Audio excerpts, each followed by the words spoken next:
Good evening, USC. I'm Kaylin Hagwood. And I'm Daniela DeRobio, and welcome to this week's edition of Monday Night Mashup. Our lead story tonight, Washington is preparing for the expected release as soon as next week of a Congressional Budget Office analysis set to reveal the cost of coverage for the GOP's bill to repeal and replace major parts of Obamacare. If, as expected, the report warns that millions of people currently insured thanks to the Affordable Care Act could lose that coverage, it could rock the debate over the bill, already facing problems due to Republican infighting. In other news, the Department of Justice is under pressure to provide any documents related to President Donald Trump's accusation, presented so far without evidence, that the Obama administration wiretapped his phones at Trump Tower during the campaign. The House intelligence community has sent a Monday deadline for the DOJ to provide the evidence, a source familiar with the matter has told CNN, and has sent letters throughout the intelligence community this week to obtain records related to Russia. Former President Barack Obama has denied the allegations through a spokesman, and his former Director of National Intelligence, James Clapper, has also publicly refuted them. Sources have told CNN that the FBI Director, James Comey, also pushed back against Trump's claim. Trump has not publicly provided any evidence for his allegation, and first made more than a week ago. Sunday night, Kellyanne Conway, a top advisor to the president, appeared to expand the allegations by suggesting to the Bergen Record there could have been an even wider spying of the Trump campaign, including the use of microwaves and television sets. Like the president, however, she did not provide any evidence and later said she was speaking generally about surveillance. As Congress's deadline looms, calls for Trump to produce evidence have grown louder, including by some in his own party. Kaylin, based on the accusations, what steps should the Trump administration take in making sure that this deadline for evidence is met?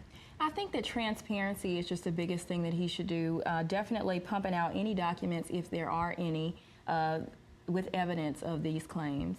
Well, I'm interested to see what he has. After the break, we will have Miller Hyatt with weather, followed by Mariah Fair with sports.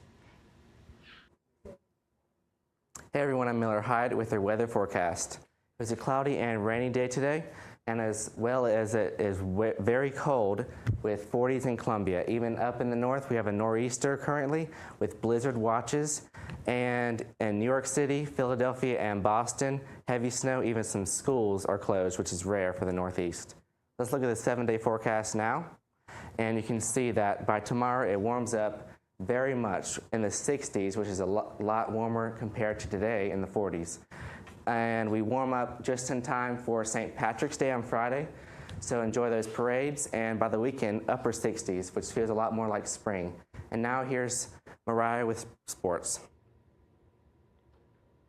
It's that time of year again where it's time to start building your brackets. March Madness will kick off tomorrow, and for the first time since 2004, South Carolina will be playing in the NCAA tournament. Selected as a 7th seed, the Gamecocks will play the 10th seeded Marquette Golden Eagles out of the Big East Conference, who finished the regular season with a 19-12 record. The Gamecocks will be forced to face a balanced yet explosive Marquette team. The Golden Eagles come into the game ranked 17th in the nation in points per game, as they average 82.5 points per contest. This high score has been equally distributed among their players, though, as 5 Golden Eagles average double figures on the season. A young woman takes a big place in South Carolina Law Review. Details are coming up after the break. An African-American woman will lead the South Carolina Law Review for the first time, the university announced Thursday. Second-year law student Chelsea Evans was elected by a panel of her fellow student editors at the Law Review.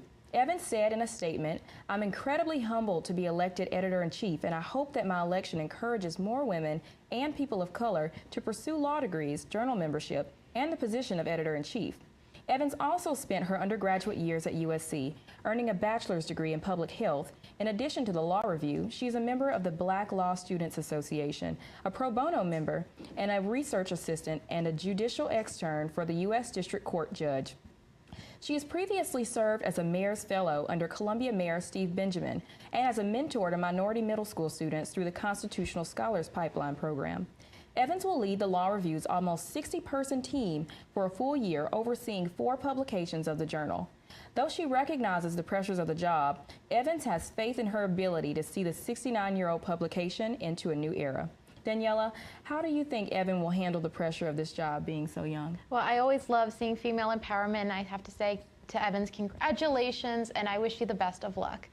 Well, that's all we have for this week's episode of Monday Night Mashup. Make sure to check us out on Twitter at SGTV News 4. For Monday Night Mashup, I'm Daniela DeRobio. And I'm Kaylin Hagwood. Have a great week, Carolina. Forever to thee.